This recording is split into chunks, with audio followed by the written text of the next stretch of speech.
in everything that we do. So we do that, we acknowledge you, and we ask for your blessing over the decisions that we make. Amen. I figured out.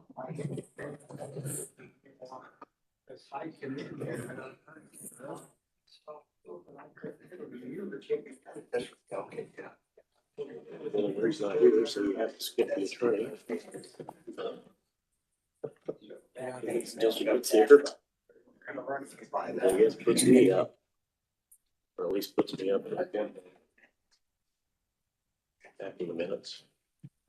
You should have all had a chance to review the minutes of the last meeting. Any additions, corrections, deletions? Someone to sign. Who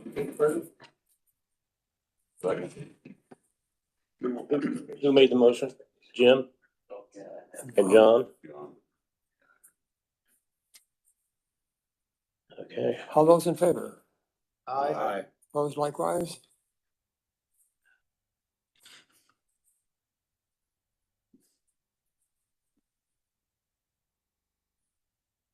Okay. Julie Maria is not here. Maybe a picture on the way back. Wait for Fred. I mean, I'm ready. This will be quick.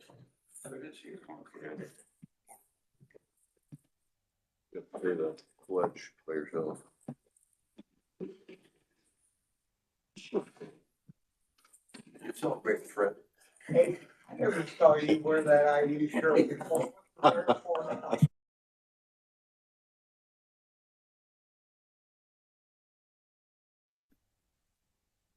So I'm a little late.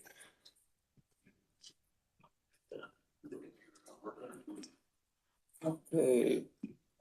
Julie Maria's not here, so Tony. Okay, quickly, you should have received from State Board of Accounts when they sent out the audit report for audit that just concluded. At the exit conference, Commissioner Bailey and Councilman Corral were at that meeting at the exit conference. And it is a clean audit again. I think they mentioned internal controls, but they said they mention that everywhere they go. Just, it's what they push. They want two sets of eyes on everything, especially when it deals with money and things of that nature. But they actually commended our county, and I appreciate all the departments that took part in that. I appreciated Glenda going through her first audit and did a very good job at it. And since it has been released, I am allowed to publicly say it was a clean audit. I don't know, Steve, if you or Lenny have anything to add or not, but I wanted to let council commissioners know we got the report back and it's clean.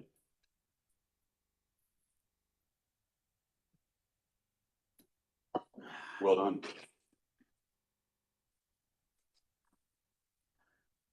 You can sheriff now if you want. Yeah, Mike is here. Okay, He's Sheriff?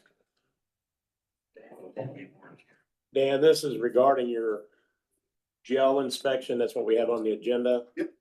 And I did send it out to them twice, actually, one back in October and then one recently, stating that this has to be, the commissioner's already done it. It just has to be at a public meeting Correct. where they accept The jail report, yeah. inspection report. That's all that is from it's our jail inspection report. That's the annual report. Once we get it back, we're posted to council commissioners and the judges. They've all been notified. I'm just looking at you to accept the report that has been given to you in a public forum. Make a motion to accept. Second. John and Bob. All those in favor? Aye. Opposed? Thank you. I don't know why she's got other patterns here. It should be. So it's sweet to the point. Steve Bailey's the next one up without Julie Marie here. I don't know if she's got anything in it, to be honest. I don't know. Steve? Yeah. The board stipends.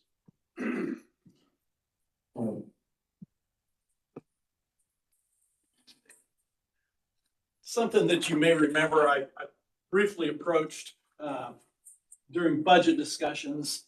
The way we pay the boards that we have that support us park board, the EMA board, drainage board, health board, all those boards. I think it's easy to lose track of those board members and what we ask of them and as a result, how much we compensate them. So Tony helped me, actually Tony put together kind of a recap of what we pay each one of our boards. And it is anywhere from $20 per meeting to, I think, a high of $60 per meeting. 100 for PWOA, but that's kind of an outlier. Okay. So, and again, I'm not exactly sure how much influence we have over that. But what I wanted to do was come to y'all this morning and recommend that we look at some kind of a minimum per board compensation for all of our boards. So that we don't have some people serving on a board, the meeting may last an hour, that they get $60 or even $100, and some people get $20 for their. And it really came to light when we added some non-commissioners to our drainage board. And we started asking those guys to, basically it kills a morning when they come in, and we meet twice a month. We're scheduled to meet twice a month. To ask them to come in, give up their day. Some of them drive from the southern part of the county, spend an hour here, drive home for $20 or $25. I just don't think is reasonable. So with your help, what I would like to do is, as the commissioners and with your support, make a recommendation to these boards that beginning January 1st, that we pay a minimum of $50 per board per meeting to each one of our board members. The one board that this would have a pretty significant financial impact on is the LEPC and EMA boards. That board is pretty large, 20 members on that board. So when we go from $20 a meeting to $50 a meeting, and they meet 6 times a year, that's a pretty big chunk of money to think about just waving the magic wand and saying you all get a raise. But in talking to the EMA leadership, they're thinking about reducing the size of that board a little bit so it's not so large, so it wouldn't be such a big hit to us financially. But I guess, you know, as you all as council and us as commissioners, it's incumbent upon us to overlook kind of that whole concept of how we compensate people for the things that we ask them to do, and make sure it's fair. And so that's just my ask, is that you support us as commissioners as we try to move forward with moving those board compensation packages to a minimum of $50. I doubt that some of these boards have allowed for that within their budgets for this year. So if we would do that, it may result in an additional appropriation into those line items. But some boards don't meet for instance, drainage board, even though they're scheduled twice a month, we probably meet on the average 1.5 times a month. So that's just for discussion, I guess. I'm not exactly sure how to ask you to handle it, but I'm looking for an action item that you would support that, or what? What do you think? I don't disagree. I end up attending several of these meetings, and I know especially the planning commission. I mean, if you're on the BZA or the planning commission boards, those, depending on, well, the planning commission is typically scheduled at 7 p.m. right after the BZA. And the BZA, for example, so you show up at 7 o'clock. The BZA, that board went 3 hours. They can have some highly visible hearings that people are pretty passionate about, and so they end up going for a very long time. But then when you're on the planning commission, you're just waiting. Our meeting lasted about 30 minutes. I mean, the planning commission goes that long too sometimes. But in the last instance, the planning commission there was there for 3.5 hours for their 30-minute meeting. But they also have those long meetings as well. So I don't think it's fair to ask them to do that either. Yeah, I don't have any problem with it whatsoever. Do they?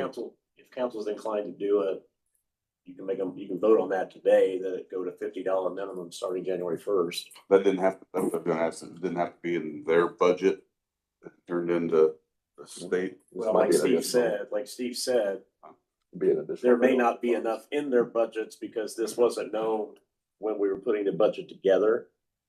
So potentially at some point, depending on how many meetings they have, they might need an additional. I think some of those boards are a little bashful about it. I mean, basically, you're asking for a raise for yourself. And they're probably hesitant to do that. I just don't think it's fair the way the broad difference that we have in our boards. I'll make a motion to take up Steve's proposal as you discussed it there. Second. Who seconded? Motion before us to accept the recommendations. All those in favor? Likewise opposed? Thanks, guys. Well, from the commissioner's perspective, I think we probably need to go on board too is with that recommendation, and then we'll count on those boards just to make that change. I'm assuming that they will. Hey, Steve, one question. As you know, the sewer board gets paid nothing. Does that include them also? It would not, because that's Separate. not a part of county government. Oh, okay. We can't drive that, although I certainly wouldn't be opposed to that. They get, they joke about it all the time. There are a couple of boards that are like that. Oh, really? Sewer board and, yeah, there are other boards that are like that, that are nonprofits. But I see, okay, separate. Sam, go ahead. 50 minimum per board meeting. Just talking about EMA board that I'm on, there's only a maximum of 5 people that get paid that stipend now. Because we moved them from after hours during business hours, so people are on that board are still being paid generously by their employer to attend the meeting while they're working. So right now, there's only a maximum of 5 people that receive that stipend for the EMA LEPC board, so it's not as much of an impact as it would have been in the past with 20 board members when they held it in the East. So a lot more got paid at that point. Me? Okay. I doubt if she has anything anyway. Mike?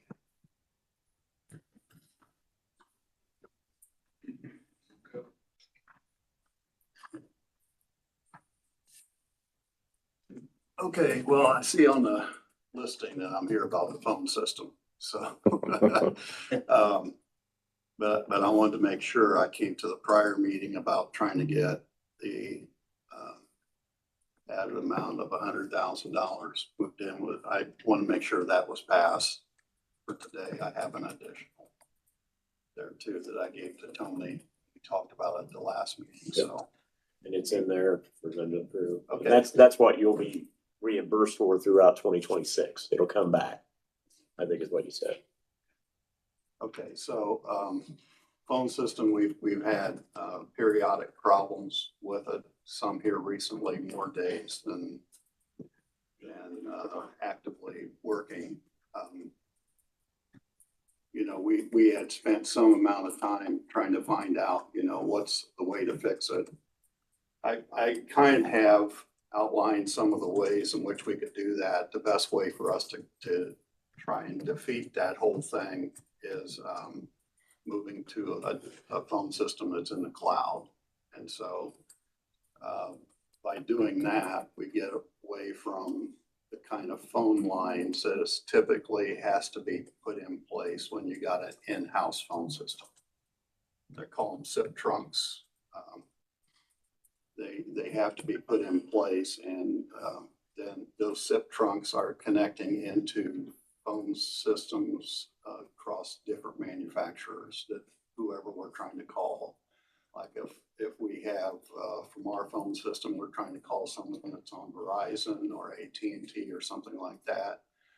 These SIP trunks have to go to a data center in which we have our companies that we buy phone systems through, which is All-Star and NEC. They have systems into there, and then next to them, there'll be systems from Verizon, AT&T. These are big data centers, so we're going to. Our calls typically go to either Chicago, Indianapolis, or Columbus, Ohio. Those big data centers that are in there. So anything that's going out to an external phone system, not part of ours, rely on SIP trunks in order to make that work. With the new advent of Ethernet going out through the internet and those connections being much better anymore compared to when phone systems were initially put in, digital ones in 2000, 2001, which is when our phone system was put in place. Then now we don't have to have SIP trunks if we got a phone service that's in the cloud. We don't have to have that. We just go directly up to them through Ethernet, which is now fast enough, and we got enough bandwidth to be able to support that. And then all the SIP trunks are being taken care of in that data center. So we don't have that stuff going all the way up through where we can have issues going from one county through another county, and they have, they have networking problem through these counties. And that can even be with homes and businesses and everyone else. You can't just really say, well, Wells County doesn't seem to have that issue. Well, they're going through a different direction, through a different pathway, and maybe there's one particular component that's causing us a bunch of problems, which is what we have currently. And we've had it for years with this one group that's not in our county, that's in another county that we're going through. And that's the direction they have to take. So There's actually been phone problems outside the county, even just in this issue, because they were in this area because they go that direction, right? yeah, and basically we have a low number of people who supply fiber services for Adams County. And so most of these people that are with us, because we don't have all kinds of people coming in with fiber and so on and putting fiber across Adams County, then we're kind of stuck with whoever we got. So you're absolutely right. Probably the hospital's probably using the same people, and other businesses might be using the same people as well. What does 911 use? So that's got some AT&T. redundancy and can't fail. AT&T. Why, cost issue, why we just don't use that system for our county phone if it's so rigid and unbreakable? Yeah, there is a good reason, because AT&T had to go in with a digital that actually is supporting the state of Indiana through that. So through the state of Indiana, they pass it off to InDigital, and then InDigital does all the work in the background. But we can't use their stuff for that. It's not allowed. We're our sole, 911 is sole, no one else is on 911. Okay. It's not allowed. It's a totally separate system than all other phone systems. It's a standalone. Dedicated. Yes, and Yeah. during these last 10, 14 days, 911 has not had any issues. I want to make sure the media knows that. However, our admin lines have, but we get a lot of calls in on admin from alarm companies, Lifeline, and there for a while, we're only receiving about 20% of incoming calls. So 2 out of every 10 we would actually receive. Other than that, people couldn't get through to us. So this is a huge issue that needs to be corrected.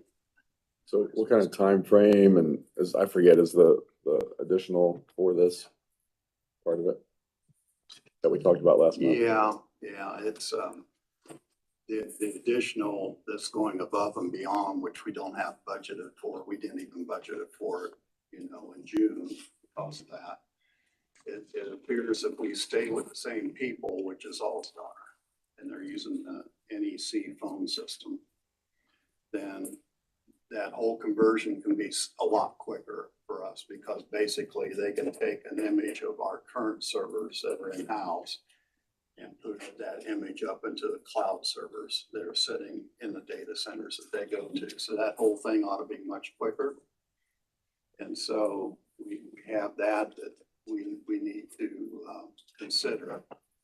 That one-time fee to build those servers up in the cloud is $10,000. And then to push, that includes pushing the stuff up and configuring those servers with our current stuff. If we don't go with them, it's gonna delay it because then we're gonna have to get all of our pathways reconfigured on voice messaging and who it goes to when someone calls in. And if they don't answer, then it's gotta go to someone's mailbox and that whole thing that we have to go through. You're gonna have to teach another company what it takes to do that. All that work has now been done and it can just be done quickly. You I know, assume the recurring VoIP, because this is a VoIP system, I assume. I assume that's cheaper than the phone line system was, so you're probably saving Oh, no, money on they that side. never are. No, never are. Why? Well, they're just not. Anything in the cloud people think is less expensive, and it's just generally not. And so, ours was all based on the cost of SIP trunks and then the one-time cost back in 2000 for and including newer phones that we would have gotten. That was based on licensing to buy that phone itself and the licensing to use that phone on the system. So the phones were just outrageously expensive. Now in the cloud, what you're doing is you're paying for a subscription and the licenses on a monthly basis. And so they're spreading out that initial cost, which was hefty. It was up to $500 a phone to put them in back when they were there originally. And so what they're doing is they're taking all that and they're moving it into a subscription basis that you're paying by the month. And so that's why if you're putting in an old phone system that was there, you know, you might get into a cost of 100 to 200,000, depending upon how many lines and how many new phones and everything else you had to buy. This only to build the servers is $10,000, but then you're paying for all that cost of that licensing and everything on a monthly basis.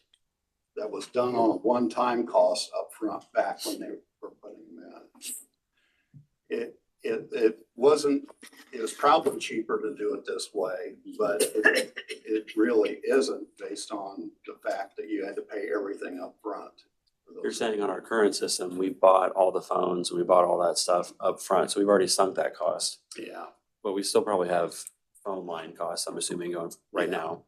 yeah, we're saving on, we don't have the SIP trunk costs anymore, but now that is being offset by the monthly license fee and so on each phone that we put on it. Is that SIP trunk an actual device here? Or in the- It's in the part building? of the fiber trunks that we have. The fiber trunks, a physical. I'm just, They're fiber that comes in and they're on a different, so is there one here? I mean, is it physical location? yeah, we can remove those out. Well, the fiber, they'll never remove the fiber out. What they do is they just disconnect the SIP trunks. Right. That's it. You know, they won't light them up. In other words, they won't light up those fibers. But they'll be there and can be available. I mean, I'm completely supportive of moving to VoIP. I think that's the way everybody's going, so that makes complete sense. And then from the businesses that we've managed, I've seen that VoIP is cheaper than the ongoing phone lines. So I think I know what you're saying about we sunk a lot of costs up front, but I still think you're gonna save money in the long run on that. I'm curious if I know it makes sense to stay with the same provider because they don't have to reconfigure everything. But I'm curious if we bid it with anybody else, Yeah, just to we be bid able to with- compare it. 2 other people, but the problem of it is they didn't know how to work we have to work in conjunction with 911 on our system. And that was done on a statewide plan with, in digital having most of the counties in Indiana. They worked on that whole thing. I delve into the history of that whole thing that took place in 2000. And, there's a lot of coordination dealing with people that are still on hardwired phones in their homes that have to dial 911. Yeah. Those are being done on the old copper circuits and so on that are coming into Brightspeed.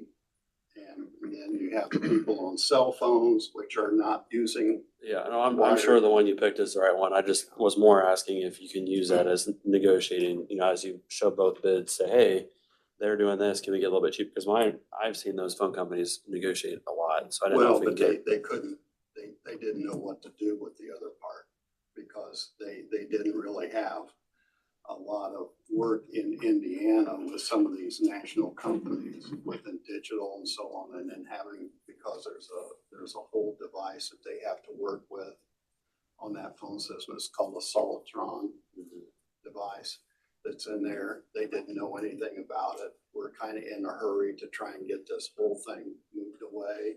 And so they couldn't quote that part of it. And,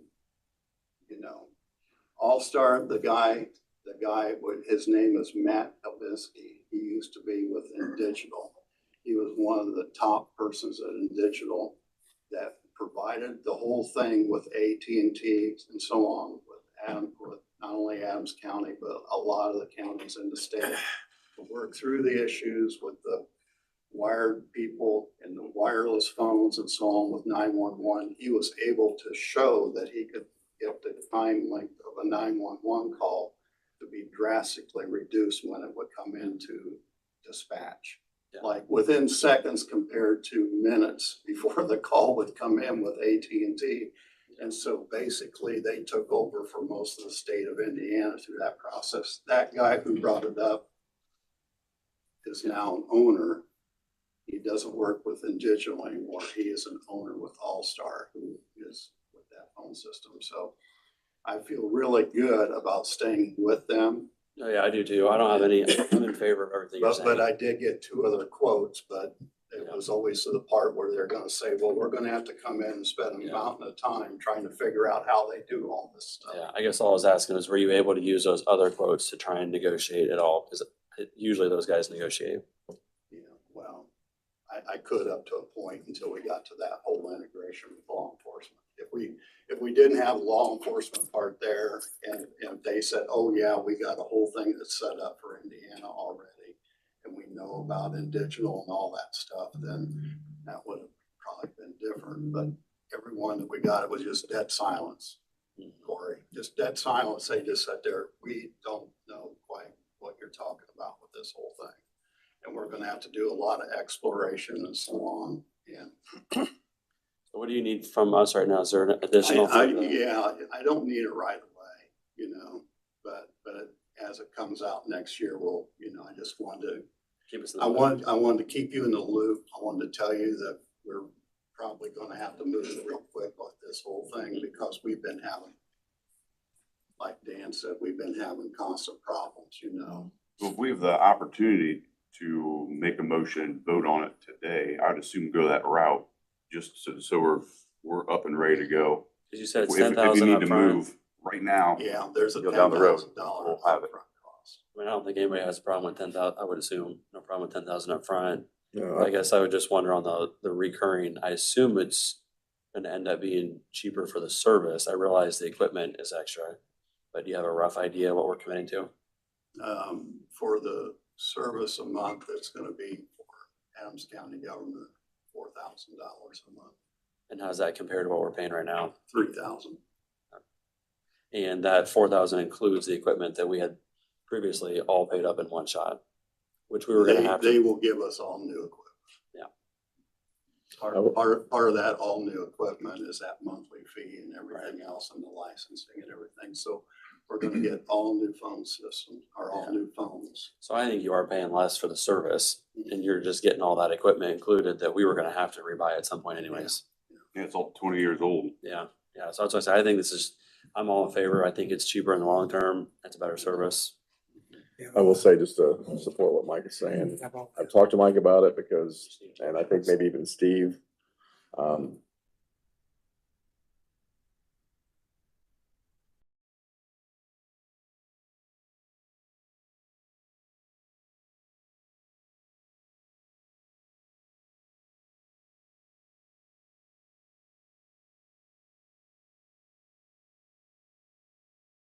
We get this done as soon as possible and relieves the issues. Thinking if council is inclined to make a motion and vote on this today for the funding of this. I'm thinking the commissioners also would need to approve switching the phones themselves with the funding coming from you guys. I think that sounds right. But we can lay it out. I mean, one of us, one group or the other would have to lay it out and then the other vote, I'd assume. I'll make a motion to do the 100,000. Just get the ball rolling. If something comes up earlier, we can move forward. What do you mean 100,000? 10,000. Or 10,000. And Yeah, the 100,000 was just to get the money back from the Yeah. network services for the cities and everything else. So, and I mean, the sooner the better. Like the Chair said, we're getting alarms and lifelines. Of course, I'm sure they will, but contingent upon the commissioners, right? Right. Second. John and Fred. Motion, have a motion and a second. Support the action. All those in favor? Aye. Likewise opposed? Thanks, Mike. Thank you.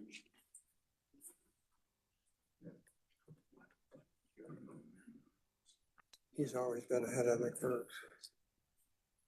Okay, got that one in there. I just think it's safe to have the commissioners also vote on that.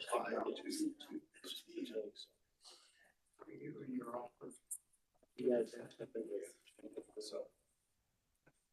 You ready with it? There's nothing to vote on. Okay. Well, we can go to additionals, transfers, and salary orders if you want. Pretty well ended up, wasn't it? Yeah.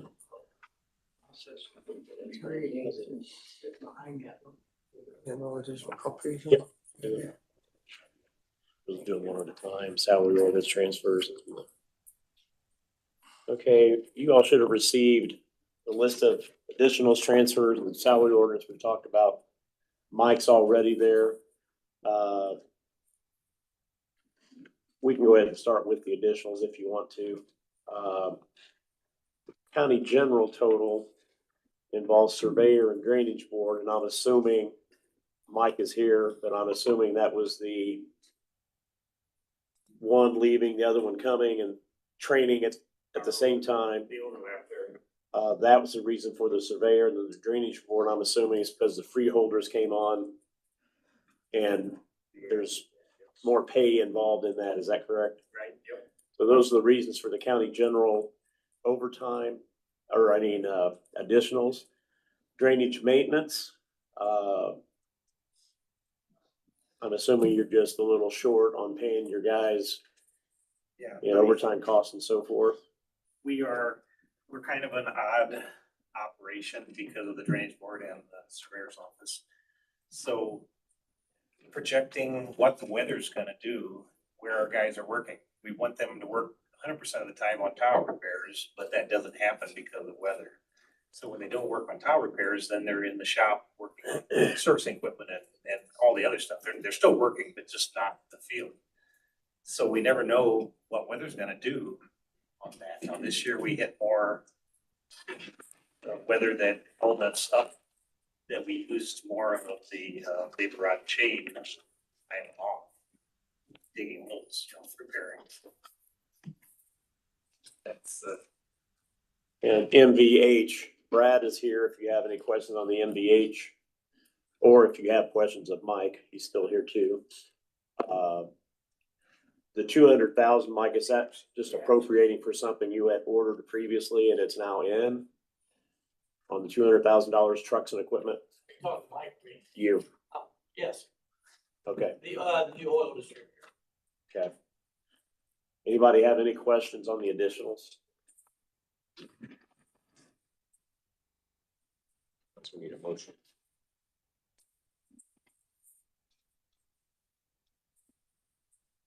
Any additional comments? Yeah, just one. It's kind of, not really that big a deal. But I'd like to see it, at the bottom on the department head signature. Some signatures you can read, some you can't. And short of going and looking up all these different account numbers. In this form, can we put what department it is? So you don't have to decipher from signature. that some, like, there's some at the bottom, I don't really know. Are who you it is. talking about the fund transfer request form? Yes, Yeah, I think we could do that, right, Glenda? Yeah, we can do that. We can just make sure that they sign their name and the department. is it on 11? I'm not sure, and it's still not even that big of amount, but I don't know who's even asking. Like I said, without going to look up the exact fund account number. But yeah, if that can be done, like I said, it's not. Yeah, we can do that. Other than that, I'll make a motion to approve. Second. Jen, So noted. Using that line. okay? All those in favor? Aye. Likewise opposed? Okay. Let's do the amended salary ordinance next. I'll move to approve. Okay, that was Corey, Second. Bob. Okay, we got a motion and a second on the salary ordinance, Dennis. Any discussion?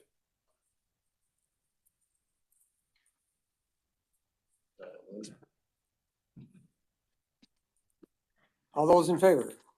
Aye. Likewise opposed? Okay, Quiet minority. and then yeah. transfers. We've got one transfer that is not part of what was sent to you because we realized kind of at the last minute, there was an insurance bill that came in that was unexpected. So we transferred within series to make that insurance payment. So that is a separate transfer by resolution that we would need to take action on, and then we'll go to the bulk of them. Motion to approve all transfers. Second. Fred and Jim? All those in favor? Aye. Likewise opposed? I'm assuming that means you're also approving the bulk of the rest and the single one. Okay, gotcha. Okay. And then here's those. Dennis, don't leave without signing all of those. They'll be there by Jim, and I'll bring them over here for you to sign. Kitchen. If it ever matters. Yep.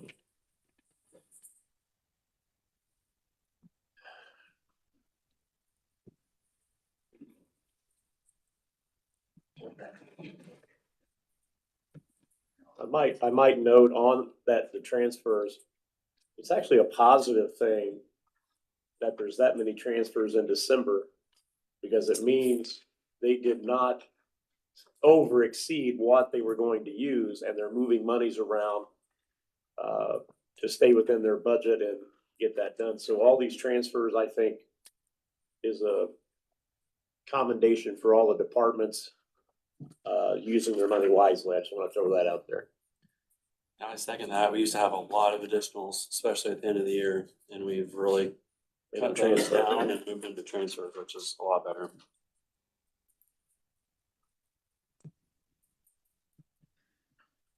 Okay. Got the paperwork done around? I'm sure, I don't know if they're done signing or Jim not. has it. It's down to Jen. Any other matters to be brought before us this morning? I would just say, I hope everybody had a very happy Thanksgiving, and this is a special time of year. If you have little kids, enjoy them. For all of us who, our kids are a little bit older, I would say we would, take one more of those Christmases for sure. So have a blessed Merry Christmas and a safe and happy New Year. Thank you, Fred. Thank you. Motion for adjournment? Motion for adjournment. Second.